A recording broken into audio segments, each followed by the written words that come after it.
সাল ২০০৫। ক্রিকেট বিশ্বের বাতাস তখন অ্যাশেজ সিরিজের উত্তেজনায় ভারী। ইংল্যান্ডের মাটিতে নিজেদের শ্রেষ্ঠত্ব প্রমাণের লড়াইয়ে মত্ত অস্ট্রেলিয়া এবং ইংল্যান্ড দুই ক্রিকেট দল। এই টানটান উত্তেজনার আবহের মধ্যেই দুই দলের সদস্যরা এসে পৌঁছালেন এমন এক ঠিকানায় যা শুধুই একটি থাকার জায়গা নয়, বরং ইতিহাসের এক জীবন্ত দলিল। ইংল্যান্ডের উত্তরে অবস্থিত প্রায় ৭০০ বছরের পুরনো এই দুর্গটির নাম লামলে ক্যাসেল। চতুর্দশ শতকে নির্মিত এই কথিত স্থাপত্য তার বিশাল পাথরের দেয়াল, উঁচু মিনার আর অন্ধকার করিডোরের ভাঁজে ভাঁজে লুকিয়ে রেখেছে অগণিত ভয়ের গল্প আর এক করুণ কিংবদন্তি। স্থানীয়দের কাছে এটি কেবল একটি ঐতিহাসিক স্থান নয়, বরং এক হাড় হিম করা ভয়ের উৎস। এই সফরের কথা শুনে দলের মধ্যে সবচেয়ে বেশি রোমাঞ্চিত হয়েছিলেন অস্ট্রেলিয়ান অলরাউন্ডার শেন ওয়াটসন। তার তরুণ মন সবসময়ই প্রাচীন দুর্গ, তার পেছনের অজানা গল্প আর রহস্যের প্রতি আকৃষ্ট হতো। যখন তিনি জানতে পারলেন যে তাদের এবারের ঠিকানা হতে চলেছে সেই কিংবদন্তির লামলে ক্যাসেল, তখন তার উত্তেজনা যেন বাঁধ মানছিল না। তিনি এটিকে সফরের একটি বিশেষ প্রাপ্তি হিসেবে দেখছিলেন, কিন্তু দলের সিনিয়র সদস্যরা তাকে কিছুটা সাবধান করে দিলেন। বললেন, ওয়াটসন, যতটা উচ্ছ্বসিত হচ্ছ হয়ো না। এই দুর্গের গল্প কোনো রূপকথা নয়, বরং এক নির্মম সত্যি যা রাতের ঘুম কেড়ে নিতে পারে। এই সতর্কবার্তা ওয়াটসনের কৌতূহলকে দমানোর বদলে যেন আরও কয়েক গুণ বাড়িয়ে দিল। তিনি দৃঢ়তার সাথে বললেন, ভৌতিক গল্প তো কী হয়েছে, আমি ভয় পাই না, আমাকে সেই গল্প শুনতে হবে। এরপর তিনি শুনলেন সেই কিংবদন্তি লিলি অফ লামলে এর করুণ ও মর্মস্পর্শী কাহিনী। গল্পটি শোনার পর তার মনে ভয়ের বদলে এক গভীর বিষণ্ণতা আর তীব্র আগ্রহ জন্মালো। তিনি যেন সেই গল্পের জগতে হারিয়ে গেলেন এবং ধীরে আগ্রহে অপেক্ষা করতে লাগলেন কখন সেই রহস্যময় দুর্গে পা রাখবেন, যার বাতাসে মিশে আছে এক নারীর দীর্ঘশ্বাস। অবশেষে সেই মাহেন্দ্রক্ষণ এলো। যখন ওয়াটসন ক্যাসেলের বিশাল ফটক পেরিয়ে ভেতরে ঢুকলেন, তখন এর গথিক স্থাপত্য আর প্রাচীন তত্ত্বের গাম্ভীর্যে তিনি মুগ্ধ হয়ে গেলেন। দলের বাকিরা নিজেদের লাগেজ আর ঘর গোছানো নিয়ে ব্যস্ত থাকলেও ওয়াটসন এক অনুসন্ধিৎসু শিশুর মতো পুরো ক্যাসেল ঘুরে দেখতে লাগলেন। প্রতিটি করিডোর, প্রতিটি খিলান, দেয়ালে ঝোলানো প্রতিটি তৈলচিত্র, সব কিছু যেন তাকে ফিসফিস করে বলছিল ৭০০ বছরের পুরনো সেই গল্প। লিলি অফ লামলে এই গল্পটি জানার পর তার কাছে এই দুর্গের প্রতিটি কোণা আরও জীবন্ত ও অর্থবহ হয়ে উঠেছিল। তার জন্য বরাদ্দকৃত ঘরের নম্বর ছিল ৪৩, কিন্তু সেই ঘরে প্রবেশ করার সাথে সাথেই তার সমস্ত উচ্ছ্বাস এক মুহূর্তে কর্পূরের মতো উবে গেল। ক্যাসেলের রাজকীয় পরিবেশের সাথে এই ঘরটি কোনো মিল ছিল না, বরং এক অদ্ভুত দমবন্ধ করা পরিবেশ আর এক ধরনের বিষণ্ণতা যেন তাকে চেপে ধরতে চাইল। এক অজানা নেতিবাচক অনুভূতি তার মনকে গ্রাস করল। প্রথম রাতেই শুরু হলো অস্বস্তিকর অবস্থা। ওয়াটসনের ভাষায়, মনে হচ্ছিল ঘরে আমি একা নই। সারা রাত অদ্ভুত শব্দে বারবার ঘুম ভেঙে যাচ্ছিল। কখনো মনে হতো কেউ যেন ঘরের বাইরে করিডোরে নিঃশব্দে হেঁটে বেড়াচ্ছে, আবার কখনো মনে হতো ঘরের ভেতরেই কোনো কিছুর অস্তিত্ব রয়েছে। একা একটি বিশাল ঘরে থেকেও তার নিজেকে একা মনে হচ্ছিল না, যা ছিল আরও বেশি ভয়ঙ্কর। পরের দিন রাতে দলের সাথে ডিনার সেরে ওয়াটসন নিজের ঘরে ফিরলেন। তিনি মনস্থির করলেন আজ রাতে কোনোভাবেই ঘুমের ব্যাঘাত ঘটতে দেবেন না। তাই ঘরের সমস্ত জানালার ভারী ভেলভেটের পর্দাগুলো টেনে দিয়ে আলো নিভিয়ে বিছানায় গেলেন। কিন্তু গম্ভীর রাতে, যখন চারদিক নিঃশব্দ, রাত ২টো বা ৩টের সময় হঠাৎ তার ঘুম ভেঙে গেল। তিনি দেখলেন যে জানালার পর্দা তিনি নিজের হাতে নিশ্চিদ্রভাবে বন্ধ করেছিলেন, তা এখন দুই দিকে সরে গিয়ে হাট করে খোলা। জানালার বাইরে থেকে চাঁদের ফ্যাকাশে আলো এসে পড়ছে ঘরের মেঝেতে। তার শির দ্বারা দিয়ে একটা হিমশীতল স্রোত বয়ে গেল। আমি তো স্পষ্ট মনে করতে পারছি পর্দাগুলো বন্ধ করেছিলাম, তাহলে এগুলো খুলল কিভাবে? তিনি দরজার দিকে তাকালেন, সেটি ভেতর থেকে লাগানো আছে। যদি ঘরে কেউ নাই এসে থাকে, তাহলে পর্দাটা সরালো কে?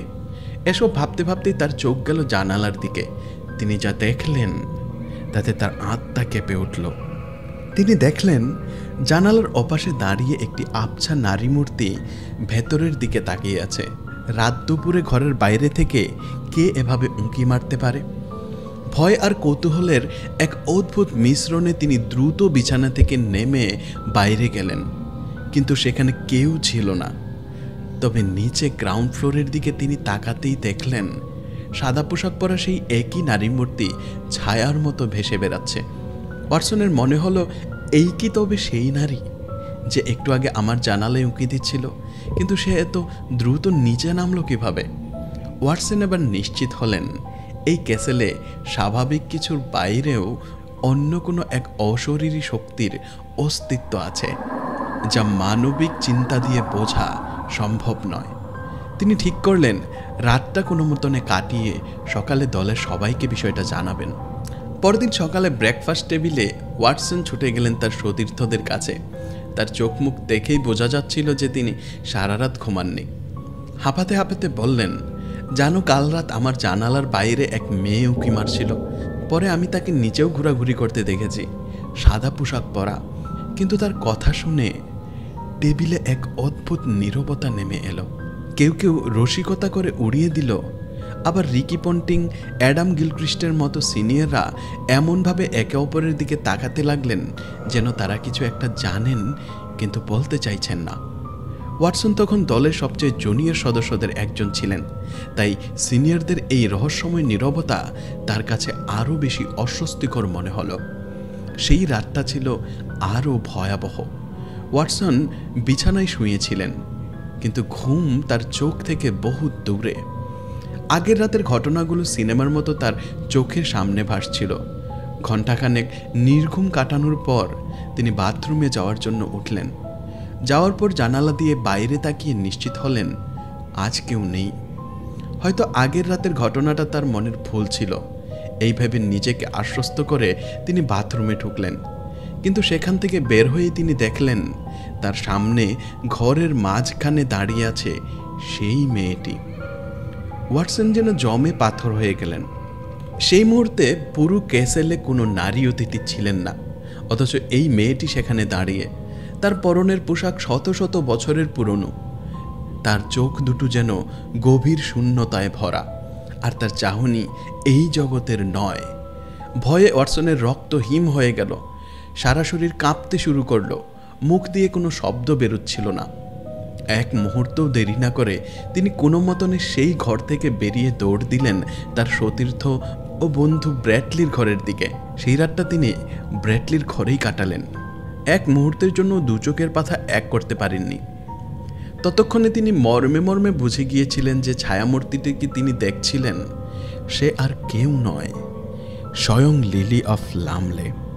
কিংবদন্তি অনুযায়ী 700 বছর আগে 1400 শতাব্দীর আশেপাশে এই ক্যাসেলটি রাল্ফ লামলে নির্মাণ করেছিলেন এখানে ইংল্যান্ডে, এবং তার প্রথম স্ত্রীর নাম ছিল লিলি লামলে, যিনি এই বাড়িতে বসবাস করতেন। এবং তার বয়স তেমন বেশি কিছু ছিল না, এই কিছু 20 থেকে 22-এর মধ্যে হবে। কিন্তু তিনি বিয়ে করার পর ক্যাথলিক ধর্ম গ্রহণ করতে চাননি।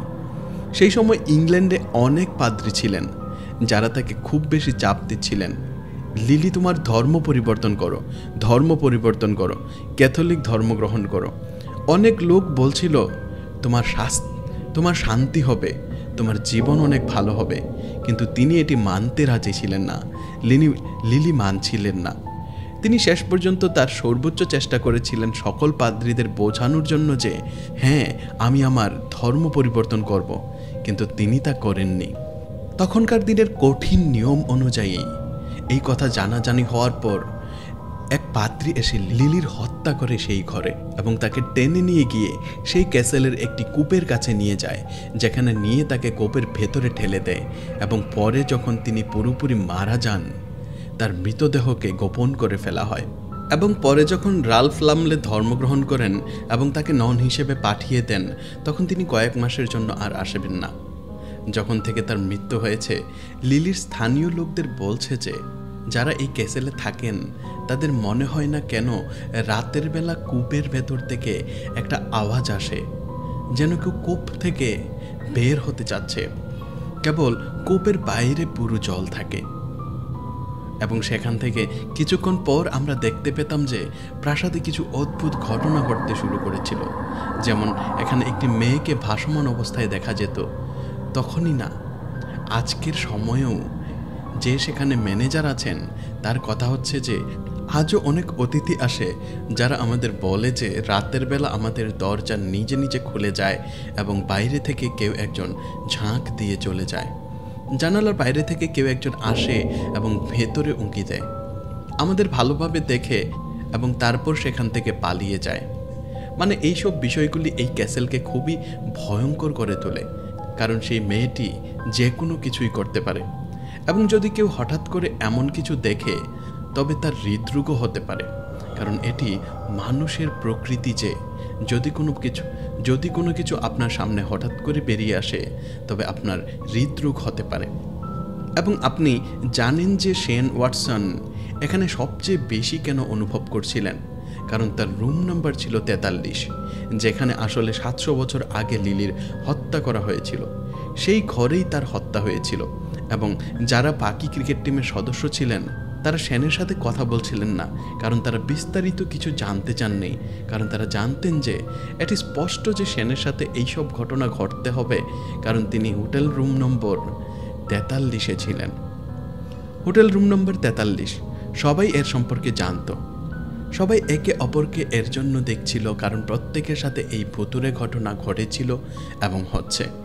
তবে এই ক্যাসেলের ভৌতিক অভিজ্ঞতা সাক্ষী শুধু ওয়াটসন নন, ভারতের প্রাক্তন অধিনায়ক সৌরভ গাঙ্গুলিও একবার ইংল্যান্ডে সফরে এসে এই লামলে ক্যাসেলেই উঠেছিলেন।